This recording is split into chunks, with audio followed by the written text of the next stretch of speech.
ہادی و رہنما ہمارے علماء، ہو کبھی درپیش جو کوئی مسئلہ، پوچھ لیں حاضر ہوں ہم ان کی بارگاہ۔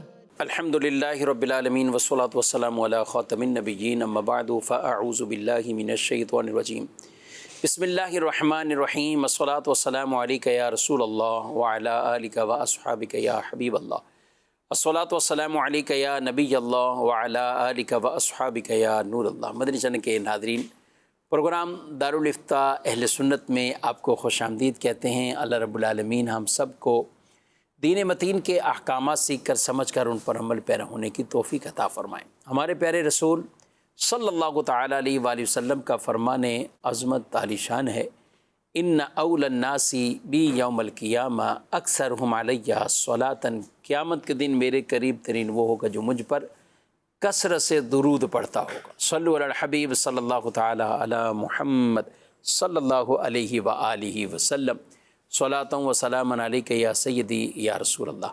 آج پروگرام میں ہمارے ساتھ شامل ہیں شیخ الحدیث قبلہ مفتی محمد حسن عطاری صاحب، ان کو بھی خوش آمدید کہتے ہیں۔ کیسے ہیں مزاج گرامی؟ الحمدللہ رب العالمین علی کل حال۔ ماشاءاللہ۔ اور سے اعلیٰ حضرت امام اہل سنت الشاہ امام احمد رضا خان رحمۃ اللہ تعالیٰ علیہ، ماشاءاللہ عاشقان رسول بالخصوص بڑی محبتوں کے ساتھ ان ایام میں، ان دنوں میں عرس اعلیٰ حضرت وہ مناتے ہیں اور اہتمام کرتے ہیں، کرنا بھی چاہیے۔ آپ اس موقع پر کیا فرماتے ہیں؟ جو محسن ہوتا ہے، اچھی قومیں کبھی بھی اپنے محسن کے احسان کو نہیں بھولتی، تو امام اہل سنت رحمۃ اللہ تعالیٰ علیہ یقیناً ہمارے لیے ایک نعمت ہے، اور وہ حقیقی طور پر محسن اہل سنت تھے۔ مسلمانوں کے اہل ایمان کے لیے وہ اللہ تبارک و تعالیٰ کی طرف سے ہم پر ایک انعام اور احسان تھے کہ جنہوں نے اس پرفتن دور میں، جب کہ نبی پاک صلی اللہ تعالیٰ علیہ وآلہ وسلم کی تعلیمات سے، نبی پاک صلی اللہ علیہ وسلم کی محبت سے دور کرنے کی بھرپور کوشش کی جا رہی تھی، اس میں اپنا کردار ادا کیا، اور کلیدی کردار آپ نے ادا کیا، اور بالخصوص نبی پاک صلی اللہ تعالیٰ علیہ وآلہ وسلم کی ناموس پر آپ صلی اللہ تعالیٰ علیہ وآلہ وسلم کے عشق کے حوالے سے جو آپ نے مختلف کارنامے سر انجام دیے، یقیناً اگر اہل سنت تا ابد قیامت تک آپ کے کا ذکر خیر کرتے رہیں، آپ کا ذکر مبارک کرتے رہیں، آپ کا چرچا کرتے رہیں، تو یہ کم ہی ہوگا کہ محسن کے احسان کو کبھی نہیں بھولا جاتا۔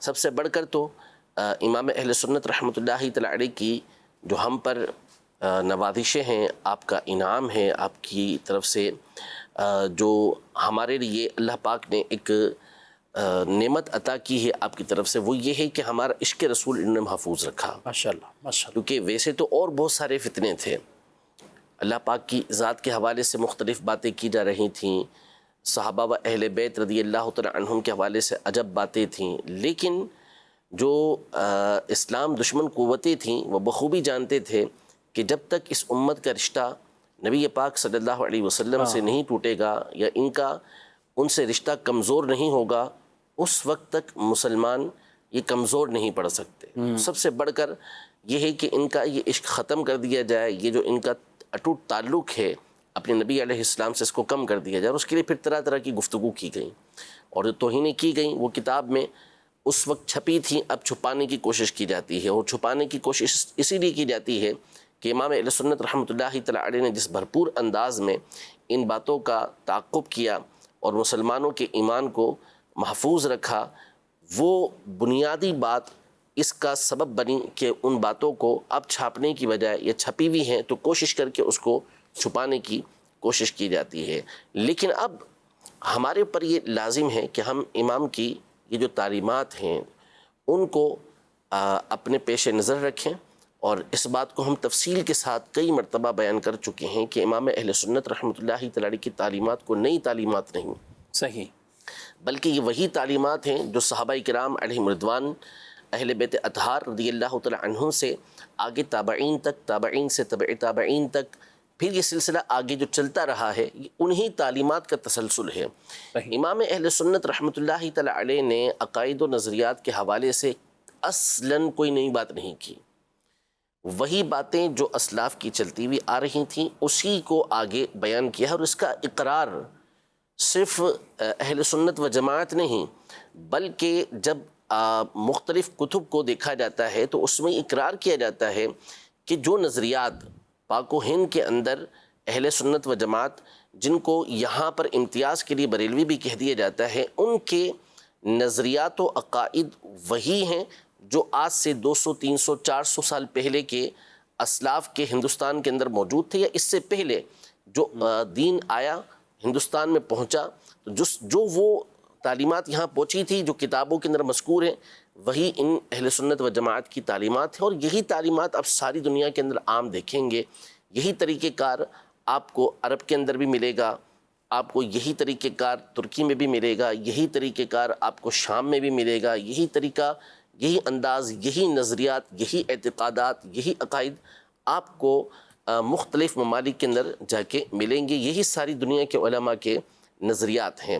تو اول تو یہ کہ امام اہل سنت رحمۃ اللہ تعالی کی تعلیمات جو حقیقتاً نبی پاک صلی اللہ تعالیٰ علیہ وآلہ وسلم کی تعلیمات ہی کا ایک سلسلہ اور تسلسل ہے جو ہم تک پہنچا ہے، ان کو عام کیا جائے۔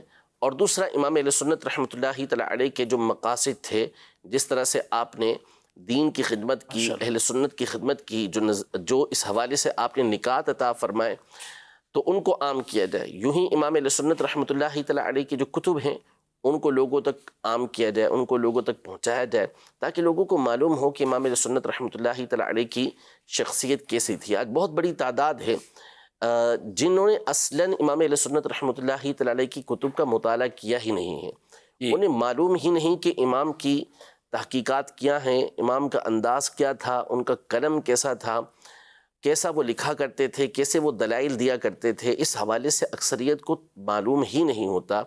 تو اب ہم ایسی باتوں کو جب اہل علم تک پہنچائیں گے، عوام تک سہل انداز میں پہنچائیں گے، تو ہی لوگوں کے سامنے امام اہل سنت رحمۃ اللہ تعالیٰ علیہ کی جو شخصیت ہے وہ اجاگر ہوگی، اور پھر ان کو پتہ چلے گا کہ حقیقتاً یہ امام کیسے امام تھے۔ ماشاءاللہ ماشاءاللہ۔ یعنی اعلیٰ حضرت امام اہل سنت کو اگر کہیں کہ کچھ تو صرف فقط شاید اس طور پر ہی جانتے ہوں کہ وہ نعتیں لکھا کرتے تھے، یا ان کی نعتیہ اشعار کی پوری ایک دیوان اور کتاب موجود ہے، لیکن یہ کام تو اعلیٰ حضرت علیہ رحمہ نے بہت شارٹ ٹائم میں اور بڑی کچھ کہتے ہیں نا جیسے کام میں تھک کے اور سکون سے بیٹھے ہیں، تو یہ اس وقت ایسا فرمایا کرتے تھے۔ زیادہ وقت تو آپ کا کتب بینی میں اور دیگر چیزوں پہ گزرتا تھا۔ ایسا ہی ہے، بعضوں نے تو خاص طور پر یہ کوشش کی کہ آپ کو ایک شاعر کی حیثیت سے ہی لوگوں میں متعارف کیا جائے، وہ متعارف اس نام اس سے ہو جائیں کہ یہ شاعر ہیں فقط، اور آپ کی جو علمی حیثیت ہے اس کو چھپا لیا جائے، لیکن ظاہر ہے کہ جو خوشبو ہوتی ہے وہ کہاں چھپتی ہے۔ کیا بات۔ تو امام اہل سنت رحمۃ اللہ تعالیٰ علیہ کا میں نے کہا کہ مقصد بنیادی اعتبار سے نبی پاک صلی اللہ تعالیٰ علیہ وآلہ وسلم کی تعلیمات تھیں، اور آپ کے رگ و پے کے اندر، سارے جسم کے اندر، آپ کے سراپے کے اندر نبی پاک صلی اللہ تعالیٰ علیہ وآلہ وسلم کی محبت اور الفت یہ بسی ہوئی تھی۔ آپ کے قلم سے، چاہے وہ شاعری کی صورت میں ہو، چاہے وہ نثر کی صورت میں ہو، بہر صورت نبی پاک صلی اللہ علیہ وسلم کی ذات گرامی آپ کے پیش نظر رہا کرتی تھی۔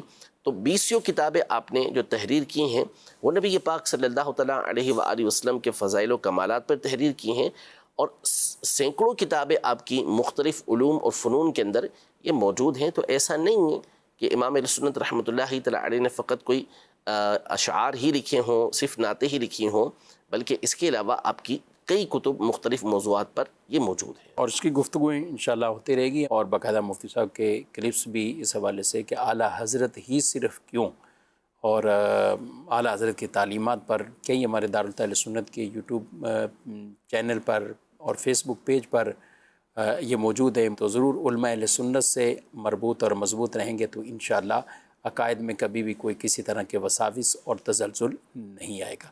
پڑھتے ہیں آپ کے سوالات کی طرف، دیکھتے ہیں ہمارے ناظرین کیا پوچھ رہے ہیں۔ میرا نام احمد رضا اتاری ہے۔ مفتی صاحب کی بارگاہ میں سوال عرض ہے کہ اگر والدین دین پر نہ ہو اور اولاد نیکی کی طرف آئے تو کیا والدین کو بھی فائدہ ہوگا؟ جواب ارشاد فرما دیں۔ والدین دین پر نہ ہو، مراد کفار ہوں اور اولاد صرف نیکی کی طرف ہو، تو کیا اس سے ان کو فائدہ کیا کہتے ہیں؟ اگر تو دین سے مراد یہی ہے کہ نعوذ باللہ دین سے مراد ان کا یہ کہ وہ کفر پر ہیں، جی، تو یعنی دو طرح کے، ایک یا تو کفر پر یا وہ اس تعلیمات پر عمل نہیں کرتے، تعلیمات پر یا عمل پیرا نہیں ہے۔ جی، تو یہ تو بہرحال اگر نعوذ باللہ ثم نعوذ باللہ کافر ہونا اس کی بات کر رہے ہیں، تو کافر کو تو کوئی فائدہ اس حوالے سے نہیں پہنچے گا کہ اولاد نیک بھی ہے تو اس کا کوئی فائدہ کافر ماں باپ کو نہیں پہنچنے والا، نہیں قیامت کے دن کوئی فائدہ نہیں پہنچے گا۔ دنیا میں ایسا ممکن ہے کہ اللہ پاک نیک اولاد کی وجہ سے، اس کی دعاؤں کی وجہ سے ان کو ایمان کی دولت نصیب فرما دے۔ اب ایمان کی دولت نصیب ہو گئی تو قیامت کے دن اس کے فائدے حاصل ہو جائیں، یہ ایک الگ بات ہے۔ دنیا میں جیسے ان کی نیک دعائیں آپ کہہ رہے ہیں، تو کفار کے لیے یا والدین اگر معاذ اللہ، تو کون سی دعا کرنی چاہیے؟ ہدایت کی دعا کی، مثال کے طور پر دعا کی کہ اللہ پاک اس کو ایمان نصیب فرما دے، ہدایت نصیب فرما دے۔ تو اب یہ دعا ممکن ہے کہ قبول ہو جائے اور جو ہے نا اس کو فائدہ پہنچ جائے اور وہ ایمان لے کر آ جائے، لیکن قیامت کے دن کوئی اس طرح کا فائدہ یہ نہیں ہو سکتا۔ صحیح، قیامت کے دن کوئی ایسا فائدہ کفار کے لیے نہیں ہے۔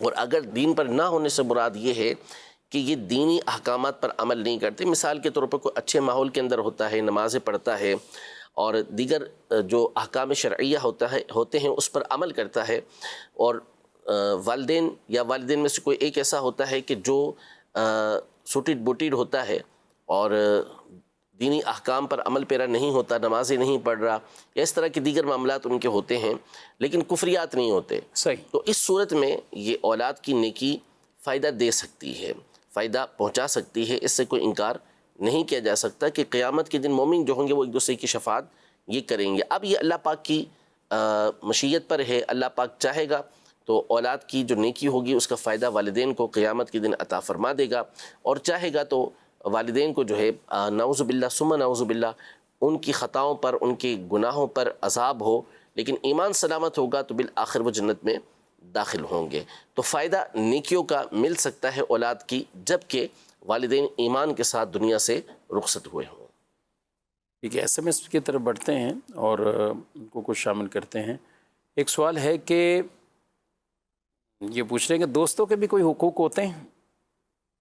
دوستوں کے کیا حقوق ہوتے ہیں؟ بالکل، دوستوں کے بہت زیادہ حقوق ہوتے ہیں۔ حضرت سیدنا حسن بصری رحمۃ اللہ تعالی نے فرمایا کہ کثرت سے دوست بناؤ، کہ یہ دوست جو ہیں وہ قیامت کے دن شفاعت کریں گے، لیکن اس شفاعت سے مراد یہی ہے کہ وہ نیک لوگ ہوں، صالح لوگ ہوں تو وہ شفاعت کریں گے۔ الاخلاء یومئذ بعضهم لبعض عدو الا المتقین، کہ قیامت کے دن جو گہرے دوست ہوں گے وہ آپس میں ایک دوسرے کے دشمن ہو جائیں گے سوائے پرہیزگاروں کے۔ جو پرہیزگار ہوں گے ان کی آپس کی دوستی یہ فائدہ دے گی۔ تو اسی طرح یہ ارشاد فرمایا کہ ہر شخص جو ہے وہ اپنے دوست کے دین پر ہوتا ہے، فَلْيَنْظُرْ مَنْ يُخَالِلْهُ، تو وہ دیکھ لے کہ کس کے ساتھ وہ دوستی کر رہا ہے۔ تو دوستوں کے حقوق ہوتے ہیں کہ وہ برائی کی طرف مائل ہو رہا ہے تو اس کو نیکی کی دعوت دے، وہ نیکی کی طرف مائل ہے تو اس کی حوصلہ افزائی کرے۔ پھر اس کے بعد اس کے حقوق میں سے یہ تو دینی اعتبار سے ہوتے ہیں، نماز نہیں پڑھ رہا تو نماز کے لیے اس کو لے کے جائے، روزہ چھوڑ رہا ہے تو روزے کی ترغیب اس کو دے۔ دنیاوی اعتبار سے بھی پھر دوستوں کے حقوق یہ ہوتے ہیں کہ جس کو دوست بنایا ہے اگر وہ کسی آزمائش کے اندر، کسی مشکل کے اندر مبتلا ہو جائے تو پھر بندے کو چاہیے کہ اپنی بساط سے بڑھ کر اس کی مدد کرے۔ سبحان۔ ایک بزرگ رحمۃ اللہ تعالی کا واقعہ جو ہے امام غزالی رحمۃ اللہ تعالی علیہ نے نقل کیا کہ ان کے دوست نے ان کو عید کی رات یا کسی اور وقت مدد کے لیے خط لکھ کر بھیجا، انہوں نے اس کی مدد کی اور اس کے بعد رونے لگ گئے۔ تو ان کی بیوی نے کہا کہ اگر آپ کو مدد نہیں کرنی تھی اور تو پھر آپ نے کی کیوں؟ اگر آپ کو تکلیف پہنچ رہی تھی، آپ کے پاس وسعت نہیں تھی تو اب آپ رو رہے ہیں، تو نہ ہی کرتے، اس کے بعد رونے کا فائدہ کیا؟ تو کہ اس لیے تھوڑی رو رہا ہوں، رو اس لیے رہا ہوں، یا یہ ہوا کہ ان کے پاس مدد کرنے کے لیے کچھ تھا نہیں تو انہوں نے ادھار لیا ہی کسی طریقے سے اسے بھیج دیا، پھر اس کے بعد رونے لگے۔ تو بیوی نے کہا کہ ایسا کرنے کی ضرورت کیا تھی کہ اب آپ رو رہے ہیں؟ اس نے کہا اس لیے تھوڑی رو رہا ہوں، رو اس لیے رہا ہوں کہ میں اپنے دوست کے حال سے اتنا غافل رہا کہ مجھے پتہ ہی نہیں کہ اس کے پاس کچھ کھانے پینے کے لیے موجود ہے۔ اللہ اکبر، اللہ۔ تو مجھے تو پہلے سے اس کے بارے میں معلومات ہونی چاہیے تھی۔ تو یوں جو دوست ہے اس کے دنیاوی اعتبار سے بھی ان تمام معاملات کو پیش نظر رکھنا چاہیے۔ جس سے دوستی کی ہے تو پھر اس کو دوستی کو اچھی طریقے سے نبھانا چاہیے، لیکن بہرحال دوستی بندہ اسی سے کرے کہ جو دین پر ہو، ایسا نہ ہو کہ آپ کو دین سے دور کر دے. ایسے دوستوں سے تو دور رہنے کا حکم ہے. اگرچہ دنیاوی کوئی فوائد بھی ملتے بالکل ہو. بالکل ایسا ہی دنیاوی اور فوائد کبھی ملتے ایسا ہی ہیں. ہوتا ہے کہ دین سے دور کرنا ہی مقصد ہے اور اسی کے لیے وہ تعاون بھی کر رہے ہیں، مال بھی خرچ کر رہے ہیں، دیگر چیزیں بھی. ممکن ہے، بالکل ایسا ہی ہے. اور بعض اوقات تو ہوتا ہی ایسا ہے کہ بندہ دین کی طرف مائل ہو جاتا ہے. جیسے اعتکاف میں امیر اہل سنت بار بار ترغیب دلاتے ہیں کہ یہاں اعتکاف میں بیٹھے، ذہن بن گیا کہ اب اچھی صحبت میں بیٹھا کریں گے، نیکی کے کام کیا کریں گے.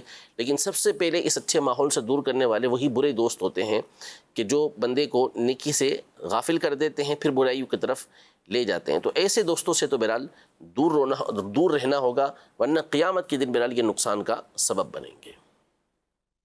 ایک اور سوال ہے، کیا بلی پال سکتے ہیں اور یہ پاک ہوتی ہے کیا؟ بلی پال سکتے ہیں، بلی پاک ہوتی ہے. البتہ یہ ہے کہ بلی پالنے میں بہرحال یہ احتیاط ضروری ہے کہ آج کل اس کے اندر لوگ مشغول بہت زیادہ ہو جاتے ہیں. یعنی اگر جو پرندے ہیں یا اسی طرح اور گھریلو جانور ہیں، پالتو جانور ہیں، پالتو پرندے ہیں، ان کو پالنا تو ٹھیک ہے، ان سے مانوس ہونا، ان سے انسیت حاصل کرنا یہ تو ٹھیک ہے. لیکن ایک تو یہ کہ ان کا دھیان رکھنا یہ تو ضروری ہے. اور یہ بلی جو عام طور پہ پالتے ہیں وہ تو اتنا دھیان رکھتے ہیں کہ شاید اپنے ماں باپ کا دھیان بھی نہیں رکھتے. بلی کتے جو پال رہے ہوتے ہیں، تو کتا پالنے کی تو اجازت نہیں ہے، بلی کی بات کر رہے ہیں ہم. تو بلی پالے ٹھیک ہے، پالی ہے. لیکن اب اس کے بعد اس کے اندر اتنا مشغول ہو جانا کہ بعض اوقات نمازوں سے غافل ہو جانا، بعض اوقات اپنے گھر کے دیگر افراد سے غافل ہو جانا، ذکر اللہ سے غافل ہو جانا، یہ چیزیں ٹھیک نہیں ہیں. کیونکہ آپ جانتے ہیں کہ اب تو جو یہ پیٹ جانور ہوتے ہیں تو یہ کس طرح کے خوبصورت جانور آج کل پالے جاتے ہیں. بلیاں ہوتی ہیں تو ایسی بلیاں ہوتی ہیں کہ بندہ دیکھتا ہے حیران ہو جاتا ہے کہ کیا چیز ہے یہ، بلی ہے کوئی اور مخلوق ہے. جی. اور پھر اس کے بعد ان کی غذائیں بھی تو ان کے لیے خاص الگ سے پیکٹ تیار ہوتے ہیں، اور کتنا خرچہ ان کے اوپر ہوتا ہے. پھر اس کے بعد ان کو تیار کرنے میں لگے ہوئے ہوتے ہیں، اور پھر اس کے بعد طرح طرح کے ان کے ساتھ معاملات ہو رہے ہوتے ہیں. یہ طریقہ کار ٹھیک نہیں ہے. خدمت کریں، کھلائیں پلائیں اسے، لیکن اس کا مطلب یہ نہیں کہ آپ کا وہ بچہ ہو گیا، آپ کی بیٹی یا بیٹا ہو گیا ہے. یہ طریقہ کار ٹھیک نہیں ہے. صرف انسیت حاصل کرنے کے لیے ایسا کسی نے رکھا ہے تو ٹھیک ہے. وہ تو نبی پاک صلی اللہ تعالیٰ علیہ وآلہ وسلم سے یہ ثابت ہے کہ آپ علیہ الصلوۃ والسلام کے پاس بلی آئی، آپ علیہ الصلوۃ والسلام نے اس کے ساتھ مہربانی والا سلوک کیا. سیدنا ابو ہریرہ رضی اللہ تعالیٰ عنہ کا تو لقب ہی ابو ہریرہ ہے. بلیاں ان کو پسند تھی، تو چھوٹی بلی تھی ان کے آستین کے اندر، تو ان کا لقب ہی ابو ہریرہ ہو گیا، چھوٹی بلی والا. نبی پاک صلی اللہ علیہ وسلم نے نام ہی عطا فرما دیا ان کو. تو اس لیے پالنا بالکل درست ہے، پال سکتے ہیں، ثواب بھی ملے گا، سب کچھ ہوگا. البتہ اگر بلی کسی چیز کے اندر منہ ڈال دیتی ہے، دودھ میں منہ ڈال دیا، پانی میں منہ ڈال دیا، تو اس کا استعمال کرنا مالدار کے لیے مکروہ تنزیہ ہے، ناپسندیدہ ہے کہ اسے استعمال کرے. اگرچہ کہ پاک قرار دیا گیا اس کو، لیکن اگر اس کے علاوہ کسی کے پاس اور پانی موجود ہے یا دودھ وغیرہ موجود ہے تو پھر یہ کسی اور کو دے دے، خود دوسرا پانی دودھ وغیرہ استعمال کرے. یہ مزید کال. مفتی صاحب کی بارگاہ میں میرا یہ سوال ہے کہ اگر مسافر نے مقیم کی اقتدا کر لی تو کیا اس پر 4 رکعت پڑھنا واجب ہو جائے گی؟ پھر اگر مسافر نے مقیم کی اقتدا کی، اس کے بعد مسافر کی نماز میں کوئی ایسا فساد پایا گیا جس سے اس کو نماز کا اعادہ کرنا واجب ہو گیا، تو کیا وہ 2 رکعت کا اعادہ کرے گا یا پھر 4 رکعت اعادہ کرے گا؟ جواب ارشاد فرما دیا، جزاک اللہ خیرہ. جی، پوری نماز ادا کرے گا. اور اگر نماز اس کو دہرانا پڑ گئی کسی وجہ سے تو اب 4 رکعتیں دہرائے گا، اب 2 رکعت نہیں پڑھے گا.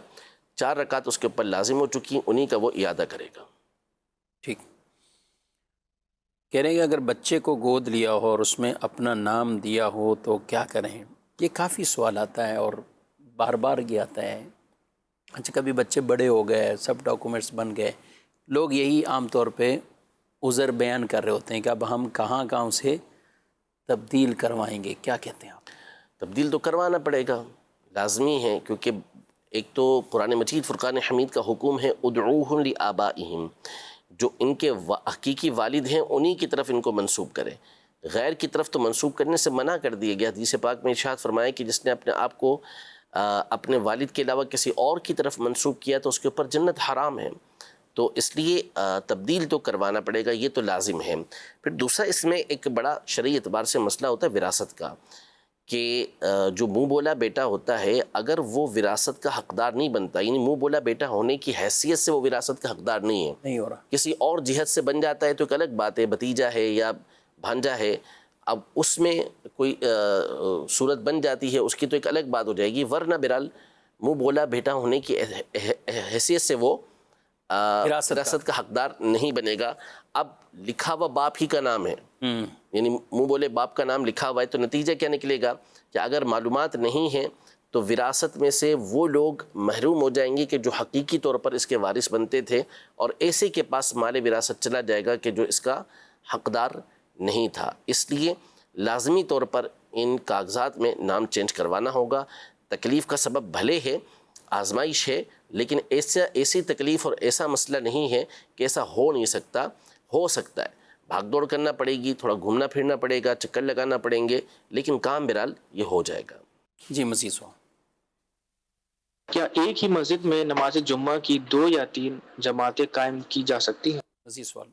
اسے توبہ کر لے لیکن اس نے ایک گناہ جو کام شروع کیا تھا وہ ابھی بھی چل رہا ہو تو کیا پھر بھی اس کو اس چیز کا گناہ ملتا رہے گا یا اس سے اس کا اب تعلق نہیں؟ شاید گناہ جاریہ کے حوالے سے کوئی اس طرح کے گناہ سے توبہ کر لی لیکن پھر بھی وہ چلتا ہی جا رہا ہے، تو ایسے کرنا۔ اپنے طور پر جتنا ممکن ہے اس کی تلافی کرنے کی کوشش کرے گا، اس کو ختم کرنے کی کوشش کرے گا۔ مثلاً کوئی ویڈیو اس نے عام کر دی ہے تو اب اپنے طور پر ایک ویڈیو وہ چلا دے اور بار بار چلا دے جب تک کہ اس کو اطمینان ہو جائے کہ اچھی بڑی تعداد تک یہ اس کی ویڈیو پہنچ چکی ہوگی کہ وہ پچھلی جتنی بھی ویڈیوز تھیں جن کے اندر گناہوں والی باتیں تھیں میں اس سے توبہ کر چکا ہوں، میں اس سے رجوع کر چکا ہوں، تو اپنے طور پر اس کی وراثت سے تلافی کرنا ہوگی جتنا ممکن ہوگا اس کے لیے کہ جتنے لوگوں تک اس بات کا پیغام پہنچا دے کہ یہ جو کام مجھ سے ہو گیا تھا میں اس سے توبہ کر چکا ہوں، اب میری طرف منسوخ کرتے ہوئے کوئی یہ کام نہ کرے۔ ٹھیک ہے، 2 جمعے کا بھی سوال کیا ہے کہ 2 جمعے قائم کرنے چاہیے؟ بلا کرنے تو نہیں چاہیے، لیکن اب کنڈیشنز الگ الگ ہوتی ہیں، کہاں کیسا مسئلہ ہے، کیسا معاملہ ہے، تو اس کے لیے دارالفتہ اہل سنت میں آپ جو ہے وہ رابطہ کر لیں تاکہ پوری معلومات لے کر پھر اس کے اوپر آپ کو وضاحت دی جا سکے۔ ٹھیک ہے، یہ سوال ہے کہ کیا کوئی خاتون اپنے حق مہر میں درود پاک مقرر کروا سکتی؟ بطور حق مہر تو مقرر نہیں ہو سکتا، حق مہر جو ہوتا ہے وہ مال کی صورت میں ہی مقرر ہوتا ہے۔ یہ چیزیں زیادہ سے زیادہ ایک ترغیب کی صورت ہو سکتی ہے، لیکن حق مہر کے طور پر یہ چیزیں ہوں ایسا نہیں ہو سکتا۔ وہ واقعہ ایک مشہور ہوتا ہے کہ حضرت آدم علیہ السلام، بی بی حوا، ان کا حق مہر، ان کی جو شریعت ہے اب وہ الگ تھی۔ ہماری شریعت میں نبی پاک صلی اللہ علیہ وسلم کی ایک تو حدیث مبارکہ موجود ہے کہ کوئی مہر 10 درہم سے کم نہیں ہے۔ 10 درہم سے مراد 2 تولہ 7.5 ماشا چاندی ہے۔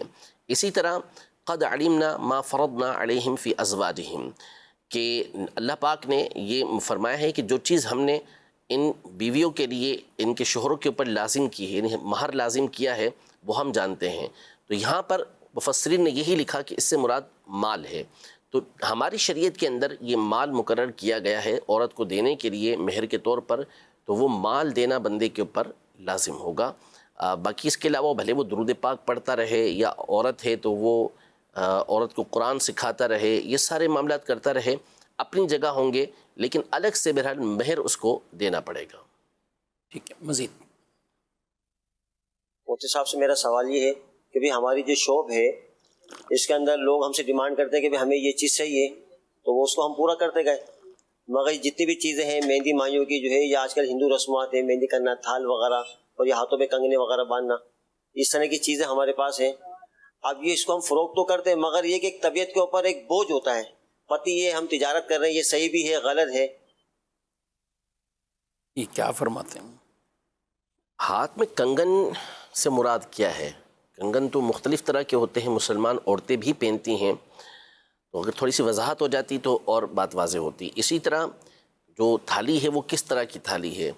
مہندی کی رسم بھی مطلقاً منع نہیں ہے، مایوں کی رسم بھی مطلقاً منع نہیں ہے، اگر وہ شریعت مطہرہ کے دائرے کے اندر کی جاتی ہے، اس میں کوئی مرد و عورت کا اختلاط نہیں ہوتا، کوئی میوزک نہیں ہوتا، اس طرح کی ہلڑ بازی کوئی نہیں ہوتی، عورتیں جمع ہوئیں آپس میں مہندی لگا رہی ہیں، مایوں جو لڑکی کو بٹھایا جاتا ہے اس میں کوئی خلاف شرع بات نہیں کی جاتی تو رسم کرنا ٹھیک ہو جائے گی، لیکن عام طور پہ ہمارے یہاں ہوتا ایسا نہیں ہے، خلاف شرع امور ہو رہے ہوتے ہیں، مرد و عورت کا اختلاط ہو رہا ہوتا ہے، میوزک ہوتا ہے، پھر اس کے بعد جو ہے وہ مرد ہی کو بعض اوقات یہ مہندی لگا دی جاتی ہے، اس کو ملی جا رہی ہوتی ہے، تو یہ چیزیں یہ ناجائز و حرام ہیں. تو اب وہ جو چیزیں آپ بیچ رہے ہیں وہ چیزیں کس کام میں استعمال ہوتی ہیں؟ اگر تو وہ صرف اور صرف گناہ کے معاملے میں استعمال ہوتی ہوں، دوسرا کوئی اس کا پرپس نہیں ہے، کوئی اس کا مقصد نہیں ہے، صرف اور صرف وہ گناہ کے کام میں استعمال ہو رہی ہیں، تو وہ تو بیچنے کی آپ کو اجازت نہیں ہوگی.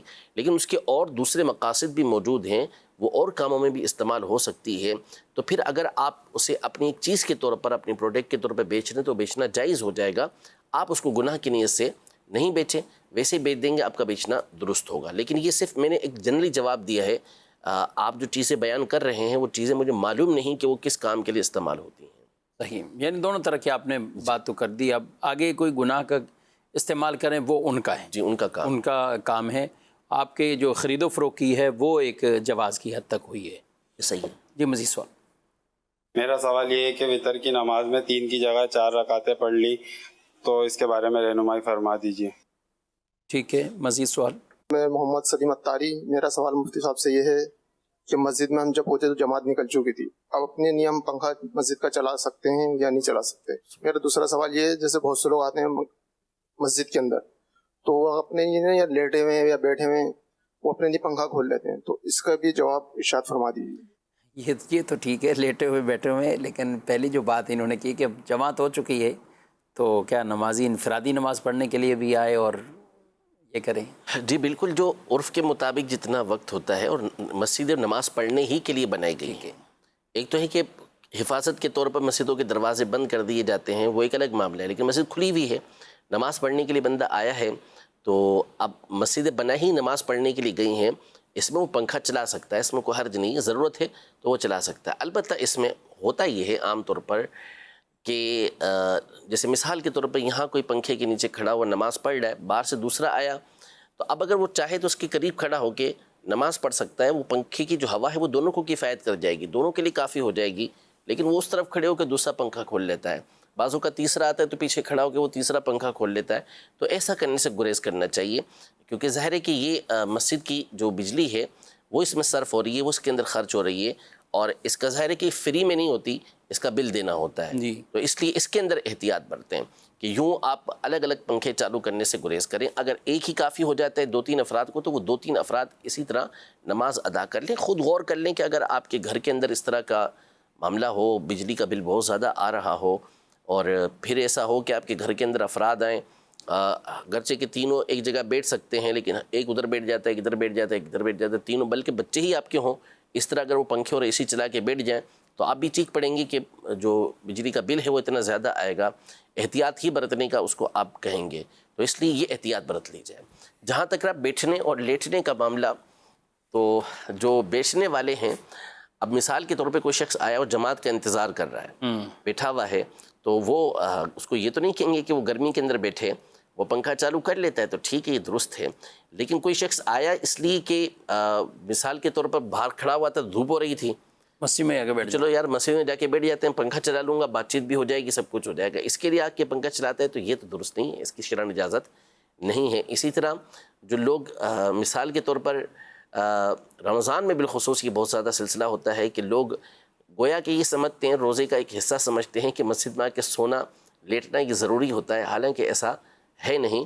یہ جو آ کے لیٹ جاتے ہیں، لیٹنا سونا ایک حصہ سمجھتے روزے کا اور کئی مسجدوں میں تو ایسی بھی چلتے ہیں اور وہ کولنگ تو کافی دیر رہتی. تو یہ کوئی سونا لیٹنا یہ کوئی روزے کا حصہ نہیں ہے، اور سویا اور لیٹا اسی مقام پہ جائے گا کہ جہاں پر شرعاً اس کی اجازت بھی ہو. مسجد کے اندر اس طرح نہیں ہوتا کہ یہ جو بعض اوقات تو مسجدیں ایسی والی ہوتی ہیں تو پھر وہ فل پڑی ہوئی ہوتی ہیں، یعنی نماز پڑھنے والے کم نظر آتے ہیں اور آرام کرنے والے زیادہ بعض اوقات یہ نظر آ رہے ہوتے ہیں. مسجد کے خاص پورشن کے اندر سب سوئے پڑے ہوتے ہیں. تو ایسی اجازت نہیں کہ اس طریقے سے آ کے مسجد کو یہ آرام گاہ بنا لیا جائے. مسجد نماز پڑھنے کے لیے مقرر کی گئی ہے، اس طرح آرام کرنے کے لیے نہیں بنائی گئی کہ آپ اس میں آ کے یوں اس کو جو ہے وہ ہوٹل بنا لیں اور آ کے اس میں لیٹ جائیں. تو یوں لیٹنے کی اجازت نہیں ہے. ہاں مثال کے طور پر آپ نکی کی دعوت کے لیے آئے ہوئے ہیں، قافلہ ہے آپ کا، وہ رکا ہوا ہے مسجد کے اندر، اور مقصد آپ کا دین کی دعوت کو عام کرنا ہے. اب کوئی اس میں ظاہر ہے کہ رات کو وہاں آرام کر رہا ہے، لیٹے ہوئے ہیں، تو اس کے لیے ہم تھوڑی کہیں گے کہ وہ پنکھا بند کر کے لیٹے گا. یہ عرف ہے کہ ایسے موقع پر لائٹیں اتکاف بعد اوقات ایک دن اتکاف ہو رہا ہوتا ہے. جی تو اس میں لائٹیں اس میں پنکھے استعمال کیے جاتے ہیں تو وہ درست ہو جائے گا. لیکن اگر کوئی صرف اور صرف آرام کرنے کے لیے مسجد میں آتا ہے, بیٹھنے کے لیے گپے لگانے کے لیے مسجد کے اندر آتا ہے, تو اول تو اس کا یہ آنا ہی غلط ہے. وہ عبادت کے لیے مسجد کے اندر آئے, اور اب اگر آ کے وہ اس انداز میں آ کے بیٹھا کہ اس نے صرف یہاں سونا ہے, بیٹھنا ہے, اس کے لیے پنکھا چلانے کی اس کو اجازت نہیں ہوگی. قافلے کے مسافر بھی ہمارے ہاں تو کافی ماشاءاللہ تعداد جاتی ہے. اسی طرح نفلی اعتکاف بھی ہوتے ہیں, اس کے لیے بھی ایک ایک دن کا بعد کا نفلی اعتکاف یا کچھ وقت کے لیے. اب یہ سوچ لیں کہ مجھے بیٹھنا ہی یہی ہے, تو ایک وہ وقت ہے کہ جس میں ٹھیک ہے درس بیان یہ چیزیں ہو چکی, یہ مکمل ہو گئی, اب اس کو ظہر سے عصر تک بیٹھنا ہے, تو اس دوران کیا کرے؟ مطلب آرام بھی کر سکتا ہے یا اعتکاف نارملی بیٹھا ہوا ہے تو کیا؟ اگر اعتکاف میں بیٹھا ہوا ہے مغرب سے زور سے اثر یا کسی اور پورے دن کے لیے بیٹھا ہوا ہے جیسا آپ نے بیان کیا, تو اس میں اگر وہ لیٹتا ہے تو کوئی مسئلہ نہیں ہے. ٹھیک ہے, اچھا فضولیات میں نہ ہو, یعنی اعتکاف میں بھی تو فضولیات سے تو ظاہر ہے کہ اعتکاف موبائل میں ایسے ہی لگے ہوئے خام کام کے لیے بنائی نہیں گئی نا. جی, مسجد بنائی ہے اللہ کے ذکر کے لیے, اللہ کی عبادت کے لیے. تو جو اللہ کے ذکر کے اندر معاون اشیاء ہیں وہ کام اس کے اندر کیے جائیں گے. یہ نہیں کہ آپ جو ہے اس کے اندر گپے شپے لگا رہے ہیں, ہنسی مذاق کر رہے ہیں, کہکے لگا رہے ہیں. ان چیزوں کی مسجد کے اندر اجازت نہیں ہوتی. دعا کے لیے کسی نے کہا کہ آپ دعا کر دیں ہم صحیح قرآن پاک پڑھنے والے بن جائیں. اللہ پاک ہم سب کو صحیح قرآن پاک پڑھنے کی توفیق عطا فرمائے, لیکن ساتھ ہی ساتھ کوشش کرنا لازم ہے. صحیح سے مراد یہ کہ ما یجوز بہ الصلاۃ, جس کے ذریعے آپ کی نماز ٹھیک ہو جائے, اتنی مقدار میں آپ کو قرآن مجید فرقان حمید کو ٹھیک کرنا یہ لازم ہے, ضروری ہے. تو یہ نہیں کہ صرف دعا کریں آپ کے لیے اور آپ کہیں کہ مجھے ویسے ہی جو ہے وہ صحیح ہو جائے میرا قرآن پاک, تو یہ نہیں ہوگا. بلکہ اس کے لیے آپ کو کوشش بھی دعا بھی کریں, خود کریں, کوشش کریں. اور آگے کئی افراد ایسے ہوتے ہیں وہ دعا کے لیے کہتے تو ہیں, اب نماز کے لیے آپ ان کو کہیں تو کہ دعا کر دیں, تو نماز کے لیے بھی وہ دعا کروا لیں گے, کسی اور چیز کے لیے بھی دعا کروا لیں گے. لیکن ان سے بعد کا اگر یہ پوچھ لیں آدمی کہ آپ روزانہ ڈیوٹی پہ جاتے ہیں, اس کی کوئی دعا نہیں کرواتے ہیں. ڈیوٹی پہ آپ چلے جاتے ہیں, دکان بھی آپ کھول لیتے ہیں, شاپ پہ بھی اتنی دیر آپ رہتے ہیں, تو یہ کس سے آپ دعائیں کروا کے جا رہے ہیں؟